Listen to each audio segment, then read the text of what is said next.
Olá, pessoal! Vamos trabalhar o Oriente Médio. Características gerais do Oriente Médio. Nesta aula, lembrando que eu vou apresentar os aspectos mais marcantes de uma outra aula, irei desenvolver apenas os tópicos conflitos, tá certo? Então essa é a parte 1 sobre Oriente Médio. A geopolítica do Oriente Médio. Primeiro dado, primeira grande característica que você precisa saber, que o Oriente Médio é o núcleo histórico e cultural do Islã e do mundo árabe. É o principal foco de conflitos nacionais, religiosos, hídricos e geopolíticos do mundo. Então, quando eu falo em região do Oriente Médio, eu estou falando no núcleo histórico e cultural do Islã, do islamismo, da religião islâmica maometana. Eu estou falando do principal núcleo histórico da cultura árabe, do arabismo. Eu estou falando da área marcada como a maior zona de conflitos do mundo, conflitos permanentes do mundo. Por isso, nós vamos ter uma outra aula para analisarmos somente essa geopolítica dos conflitos. E aqui, nesta imagem de satélite, eu quero que você comece a entender a incrível posição geográfica do Oriente Médio. Observe, o Oriente Médio está localizado aqui, no sudoeste da Ásia. Oriente Médio é uma região geográfica da Ásia, mas é uma região geográfica com uma posição incrível porque fica em contato com a Europa, a África e a Ásia. É o elo do que nós chamamos do Velho Mundo. Uma posição geográfica estratégica, o caminho, uma integração enorme ali entre África, Europa e Ásia. Então, olha aqui, nós estamos analisando essa região que é a Península Arábica. Toda essa área aqui é o Oriente Médio. Então, o Oriente Médio é o elo, é o ponto de contato entre África e Europa com a Ásia, já que é uma região predominantemente asiática, certo? Predominantemente ela vai estar na Ásia. Você tem, digamos, uma pequena área. O Egito é um país africano que tem um território na Ásia, uma pequena parte na Ásia, que é a Península do Sinai. Então, quando eu falo em Oriente Médio, você dirá, é uma região geográfica da Ásia, apesar de terem países transcontinentais, mas é uma região geográfica asiática. Qual é a posição? Sudoeste da Ásia. E este mapa é um mapa que mostra os fluxos de tensão, os conflitos, a parte militar, os gastos militares, mais de 5 bilhões, quando essas áreas aqui são as áreas atualmente de maior conflito, de maior convergência de conflitos aí. Então, desde guerra aqui no Iêmen, tá certo? Aqui na Síria, várias áreas aqui nessa região da Cisjordânia, na faixa de Gaza, conflitos de uma forma geral. E essas regiões, na atualidade, são áreas mais tensas. Por exemplo, da Turquia para a Síria, movimentos recentes, da Arábia Saudita aqui para o Iêmen, vários conflitos que marcam essa região do mundo. Então, aqui é um mapa, você deve... Mas, Amália, o Egito está aqui. Sim, em algumas classificações, o Egito integra o Oriente Médio. Mas por que que integra? O Egito é um estado árabe. É um país marcado pelo arabismo, certo? E tem uma parte do seu território lá na Ásia, ou seja, no Oriente Médio, que eu disse há pouco, que é o deserto ou a Península do Sinai. Essa região aqui tão estratégica devido ao canal de Suez. Então vejam, o Golfo Pérsico, importante essa região do Estreito de Hormuz aqui. Aqui eu tenho a área do Mar Vermelho, o Mar Mediterrâneo que banha todos esses países aqui, olha, essa área aqui da Turquia, existem conflitos, Turquia, vários países aqui. Então é uma região, lembrar, é o barril de pólvora. É uma região em que a população vive à flor da pele.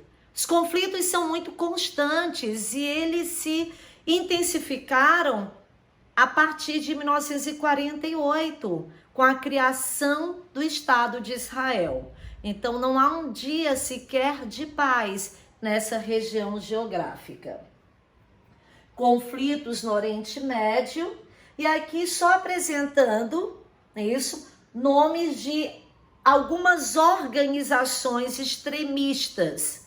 Muitos são partidos políticos, mas estão na lista de organizações extremistas, extremistas, de organizações terroristas. Al-Qaeda, o Hezbollah, o Hamas, o Talibã, são alguns exemplos de organizações extremistas. Você quer ver de novo? Eu volto. Talibã, localizado principalmente ali no Afeganistão, também no Paquistão. O Hamas, que fica na faixa de Gaza, um partido político palestino. O Hezbollah ao sul do Líbano, fronteira com Israel, grandes confrontos ali. E a Al-Qaeda, uma tradicional organização extremista. Você deve estar... Amália, por que você não colocou o Estado Islâmico? Lembram? É uma outra aula só sobre conflitos. Então, é uma outra parte. E aqui eu tenho a posição geográfica, de forma bem tradicional, em verde, os principais países que compõem aí, digamos, o Oriente Médio tradicional. Em alguns mapas você vai ter mais países inseridos aí no que nós chamamos de Oriente Médio. Essa visão muito eurocêntrica, no meio, né? Eu tenho o Extremo Oriente aqui e aqui mais próximo do Oriente Próximo, e aqui seria o Oriente Médio, numa relação muito numa visão eurocêntrica. Então, é preciso identificarmos os principais países. Quais são os países que compõem o Oriente Médio? Quais são os principais atores do Oriente Médio? Então, vamos lá, vamos destacar 5 países. Os 5 países mais influentes na geopolítica do Oriente Médio. Então, vamos colocar aqui Israel. Número 1, Israel. Número 2, Irã. Israel. Número 2, Irã. Número 3, Arábia Saudita. Número 4, Turquia. Número 5, Síria. Vejam, eu escolhi 5 países. Claro que existem inúmeros outros com muita importância, mas 5 países são muito fortes nessa parte de geopolítica, de interferências recentes. Vamos de novo: Israel, Irã, Arábia Saudita, Turquia e Síria, tá certo? Veja aqui que eu tenho os Emirados Árabes Unidos, eu tenho o Catar, eu tenho o Iraque, o Kuwait, a Jordânia, o Líbano, Iêmen, Omã, todos apresentam importância histórica, todos apresentam no seu conteúdo nacional grandes histórias a serem compreendidas, mas eu quis destacar 5 pelo contexto atual. E agora, neste momento da aula, eu quero que você entenda bem as diferenças entre mundo muçulmano e o mundo árabe. Então, olha só, o mundo muçulmano é mais vasto que o mundo árabe. Os países com maior população muçulmana não são árabes. Então, digamos, a Indonésia é um país muçulmano, certo? O Paquistão é um país, a Índia, Bangladesh, são países que eu posso dizer que estão fora do mundo árabe, mas que possuem grandes populações muçulmanas, ou seja, populações que seguem o Islã, que são islamitas. Então, quando eu falo em arabismo, eu estou falando de um idioma, de uma cultura que difere do mundo muçulmano, que tem a ver com a religião. Então, a identidade do mundo muçulmano é a religião islâmica. A identidade do mundo árabe é o idioma, é a cultura do mundo árabe. Então, aqui eu tenho o mundo árabe. Vejam que o norte, o arabismo se expandiu desde o século VII para o norte da África. E eu tenho vários países aqui, onde são países onde eu posso falar que sejam países onde haja uma característica muito forte do arabismo, certo? Não é que, por exemplo, o Irã não é um país árabe, o Irã é um país persa, o povo é persa. Turquia, os turcos, eu não posso dizer que os turcos sejam árabes. Então, quando a gente fala de Oriente Médio, entenda, o Oriente Médio é a região, primeiro, onde há o predomínio de povos árabes. Os árabes predominam no Oriente Médio. Onde há o predomínio da religião islâmica, certo? Então, primeiro, predomínio de árabes, predomínio da religião islâmica. Quando eu falo são maometanos, são muçulmanos, são expressões sinônimas para aqueles que são exatamente peregrinos do Islã, que são muçulmanos aí. Então, países como a Indonésia, né, isso, a Índia, que apesar de ser uma nação predominantemente hinduísta, tem na sua grande população, com mais de 1 bilhão e 300 milhões, tem mais de 100 milhões de muçulmanos. Então, a Índia, mesmo tendo uma maioria hinduísta, possui um grande número de muçulmanos. Países árabes. Então, vejam que aqui são os países árabes. Arábia Saudita, Iêmen, Omã, os Emirados Árabes Unidos, a Jordânia, então a Síria, o Egito, todos esses países são países árabes. Eu não vou colocar como árabes, digamos, o Irã, a Turquia, Israel, porque aqui eu falo o povo judeu, aqui eu falo o povo turco, aqui eu falo o povo persa, certo? Então, árabes. O Islã é a religião predominante nos países árabes. E a cultura muçulmana é o alicerce histórico das sociedades árabes. Mas o mundo árabe se define pelo idioma, não pela religião, certo? Então, isso é bem importante que a gente distingua. Quando eu falo em mundo muçulmano, eu estou falando da religião. Quando eu falo do mundo árabe, eu estou falando mais do idioma. E o Oriente Médio, ele é marcado por essa diversidade de povos. Apesar de ter um predomínio de ser uma região predominantemente árabe, nós temos aí persas, curdos. Nós temos a maior nação despatriada do mundo. Uma área que, se fosse constituída territorialmente, seria chamado Kurdistão. Nós vamos ter judeus, nós temos palestinos, nós temos turcos, nós temos persas. Então vejam, há uma diversidade de povos.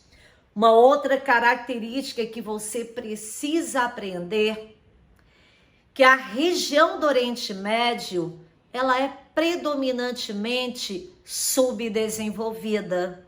Economias capitalistas subdesenvolvidas. E é uma região onde o maior drama humanitário, ele é otimizado, o drama dos refugiados.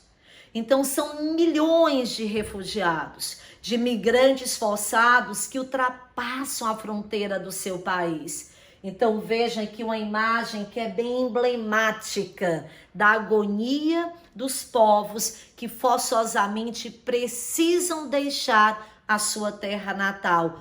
Então o que nós chamamos de refugiados. É um país com tantos problemas, problemas econômicos, problemas políticos, problemas de natureza, grandes adversidades. E nós temos conflitos que otimizam essa fuga, digamos, o drama do que nós estamos distinguindo como refugiados. Lembrar que existem os deslocados. Quando eu falo deslocados, são os migrantes forçados, mas que não ultrapassam a fronteira do seu país. E refugiado, por exemplo, os refugiados sírios, que fazem da Turquia o país com o maior número de refugiados no mundo. Então você tem vários países como a Turquia, o Líbano, que são países que recebem inúmeros refugiados dentro da própria região. Porque não tendo muitos recursos financeiros, não tem como chegar, digamos, ao destino preferido, que seria a Europa. Eles terminam ficando na própria região geográfica do Oriente Médio. Uma outra característica que eu quero muito que você entenda, por que tantos conflitos, por que tanta instabilidade, não só a diversidade de povos, mas é porque aí, no Oriente Médio, palco que nós estamos estudando é o berço das grandes religiões monoteístas, o judaísmo, o cristianismo e o islamismo nascem no Oriente Médio. Então, berço das grandes religiões monoteístas, judaísmo, cristianismo e islamismo. E esta imagem, ela nos revela que a natureza dessa região geográfica é uma natureza com profunda carência hídrica. Mais de 90% do espaço é árido, climas secos. Então eu vou ter aqui uma região com estresse hídrico natural. Então uma área onde há uma escassez, uma significativa escassez de águas potáveis. Vejam nesse mapa que nós classificamos, isso aqui a ONU classifica o Oriente Médio como de escassez física. Então aqui é o deserto, aqui Península Arábica, o grande deserto arábico, veja que dá continuidade ao deserto do Saara. Então regiões que sofrem escassez física. O mapa da escassez, então, maior falta d'água exatamente na área que nós estamos estudando. Logo a água, a commodity, o recurso natural, que é sinônimo de vida. Vida, a água. Lá no Oriente Médio, a condição é de estresse hídrica no aspecto físico. É uma região, observe, marcado por campos de dunas. Você tem desertos, com formações rochosas aqui, e que a erosão dessa parte aqui pelo vento, forte intemperismo físico, vai fazer com que se formem campos de dunas como este. Campos dunares. A duna é uma feição de relevo acumulativo, ação eólica. Olha só que imagens de campos de dunas. E aí você poderia pensar, então, o Oriente Médio é uma região onde na superfície, de fato, há uma grande carência de águas. E no subsolo? Será que a região do Oriente Médio possui uma estrutura geológica cristalina, com terrenos impermeáveis, ou são rochas sedimentares, aquelas com capacidade de armazenagem de água? É a segunda. Rochas sedimentares, bacias sedimentares que armazenaram águas no decorrer de milhares de anos. Então, nós vamos ter no subsolo grandes reservas. Olha, a Arábia Saudita, ela praticamente não tem água na sua superfície, é um grande deserto, mas essa mancha azul é exatamente a concentração de aquífero. Nós temos águas no subsolo da Arábia Saudita. Será que essas águas estão sendo exploradas? Será que desertos podem ser áreas em que eu possa, digamos, plantar em grande escala, produzir alimentos? Sim. Arábia Saudita. Aqui eu tenho a área total, área ocupada por água 0 quilômetro quadrado, terras agrícolas. Olha que incrível essa relação. Mais de 80% do território saudita é ocupado por agricultura e uma população de mais de 28 milhões de habitantes. Então aqui é uma imagem do deserto arábico com oásis. E quando eu tenho esses oásis, significam que eles estão sobre aquíferos. Então, lá no Oriente Médio, particularmente eu vou estar falando da Arábia Saudita, eles exploram muito as águas de subsolo. E digo mais, exploram numa velocidade maior do que a capacidade de recarga. Daqui a algum tempo, eles não vão ter mais como retirar águas do subsolo, chamados aquíferos ou lençóis freáticos, porque isso, para ser formado, gente, a água da chuva para chegar lá no subsolo demanda séculos, demora muito a percolação na rocha. Então vai chegar um momento onde o que a gente vê hoje, olha, sobrevoando a Arábia Saudita, nós vamos encontrar esses grandes anéis, esses campos de irrigação. A tecnologia de irrigação é gigantesca. Esses círculos verdes são terras agrícolas, terras que utilizam as águas do subsolo. Mas lembram do que eu estou dizendo? Retiro essas águas do subsolo numa velocidade muito maior, porque eu estou numa região com déficit hídrico. As chuvas são acidentais, então vai chegar um momento onde eles não vão ter mais como retirar essas águas. Olha que imagem impressionante.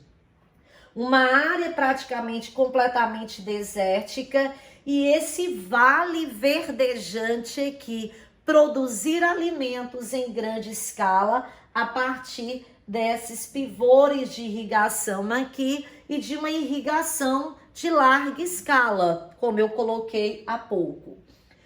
Então, você já sabe que nessa região do mundo desértica, predominantemente desértica, poucos rios destacam-se aí. E aí eu vou falar de 2 rios, aliás, de 3 rios, que eu quero que você diga assim, poxa, esses 3 rios são muito importantes que eu saiba. Eu tenho aqui a região da planície Mesopotâmia, então Tigre, o Eufrates, aqui veja essa área toda é a região da planície Mesopotâmia. que fazia parte daquela chamada do crescente fértil, com solos naturalmente férteis. Dois rios importantes, o Tigre, o Eufrates, daí o nome Mesopotâmia. Potâmia vem de águas, mesorrio. Então, entre rios, quais são os dois rios? Tigre e Eufrates. Além desses dois importantes rios, nessa região que não está mais nada fértil, está muito degradada, um outro rio destaca-se muito no Oriente Médio, que é o Rio Jordão. O Rio Jordão, lá na fronteira entre Israel e a Jordânia. Um rio muito importante para a economia, principalmente de Israel, para a exploração das suas águas numa agricultura de irrigação por gotejamento, certo? Então, onde eu tenho essas áreas são áreas de rios importantes e são rios raros. Essa imagem é a imagem que eu quero que você reflita. Olha só. O Oriente Médio convive com uma situação muito dialética. É uma região com grande escassez hídrica, ao mesmo tempo marcada pela abundância de petróleo. A maior reserva comercial de petróleo do mundo, de petróleo comercializado. Lembra da OPEP? A Organização dos Países Exportadores de Petróleo, que foi criada em 1960, principalmente com países árabes aí do Oriente Médio. Então, a OPEP funciona rigorosamente como um cartel, porque controla tudo. Então, o Oriente Médio tem uma escassez hídrica e uma abundância de petróleo. E aqui eu volto para aquele termo chamado crescente hoje infértil. Então, os rios Tigre e Eufrates antes e hoje, veja, completamente devastado, áreas muito ocupadas da forma mais insustentável possível. Então, hoje não é mais, eu não tenho mais aqueles solos aluvionais, solos férteis. Os solos hoje estão muito degradados. E nesta área, aqui eu destaco o único país desenvolvido do Oriente Médio, Israel. O Estado Judaico de Israel. O Estado Judaico de Israel que sai do papel em 1948. Em 47, a ONU resolve fazer a partilha do protetorado da Palestina. Então, em 47, as Nações Unidas definem ter ali um Estado árabe, que era o Estado palestino, e o Estado judaico, chamado de Israel. O Estado árabe palestino, infelizmente, não saiu do papel, e aí muita tensão, muitos conflitos de lá para cá. E o Estado de Israel, o único país desenvolvido, o Estado de Israel que fica aqui, olha, na orla do mar Mediterrâneo. É uma estreita faixa de terras, com inúmeras áreas de tensão, principalmente aqui na área da faixa de Gaza, a Cisjordânia. Israel é um país desenvolvido que adota tecnologias muito eficientes, principalmente aqui nas áreas do Rio Jordão, em função da água, não é isso que é escassa. O Vale do Rio Jordão torna-se muito explorado aí com a irrigação por gotejamento. Então, lembrar que esse aumento de tensões no Oriente Médio está muito ligado à questão hídrica, à disputa, os conflitos pela água. Não só a água de superfície, mas também a água de subsolo. Aqui nós temos o mapa topográfico dessa região do Jordão, aqui o Mar da Galileia, não é isso? O Rio Jordão deságua na maior depressão do mundo, que é o Mar Morto.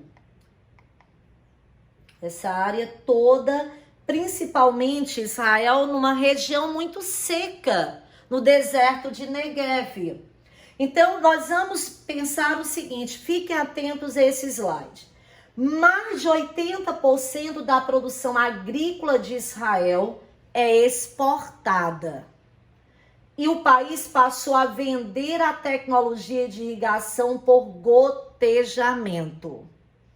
Israel é o maior reciclador de águas residuais do mundo.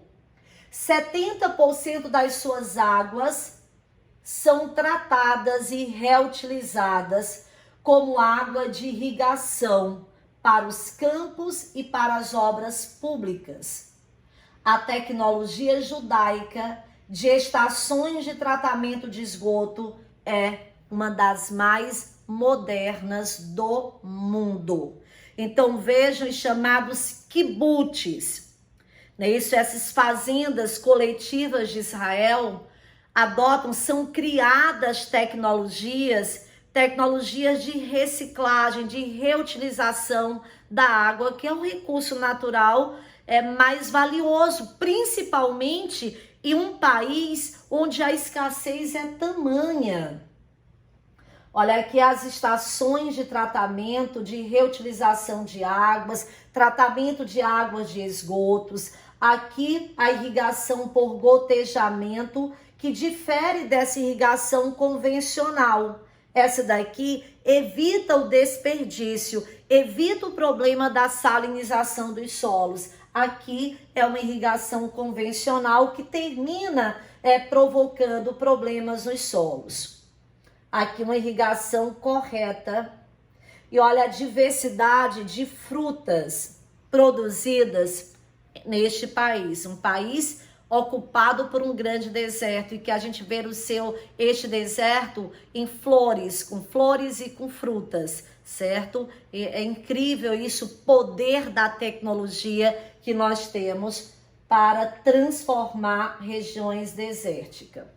Então eu tenho em Israel o maior sistema de dessalinização da água do mar do mundo. Então é um país que investe muito em usinas de dessalinização da água do mar, certo? Aqui eu tenho um país, não só um país, eu vou falar mais de Israel agora, eu vou falar da região geográfica. O Oriente Médio está inserido em uma estrutura geológica sedimentar. Lembra que eu falei isso? Por isso que eu encontro água, por isso que eu encontro petróleo. Então, olha aqui a concentração do óleo na rocha calcária. OPEP, criada em 1960. Mais de 65% do petróleo comercial do mundo provém do Oriente Médio. A Arábia Saudita é um dos maiores exportadores de petróleo do mundo. Então, transformando desertos em oásis, o que nós comentamos antes, e a grande produção de petróleo. Então, a rota de exportação do petróleo, principalmente pelo Estreito de Hormuz, no Golfo Pérsico, e passa pelo Estreito de Hormuz, certo? A principal rota de petróleo do mundo é o Estreito de Hormuz, lá no Golfo Pérsico. Aqui é o mapa do Golfo Pérsico. Então, a nossa primeira aula sobre Oriente Médio, que em outra aula nós vamos falar mais sobre conflitos.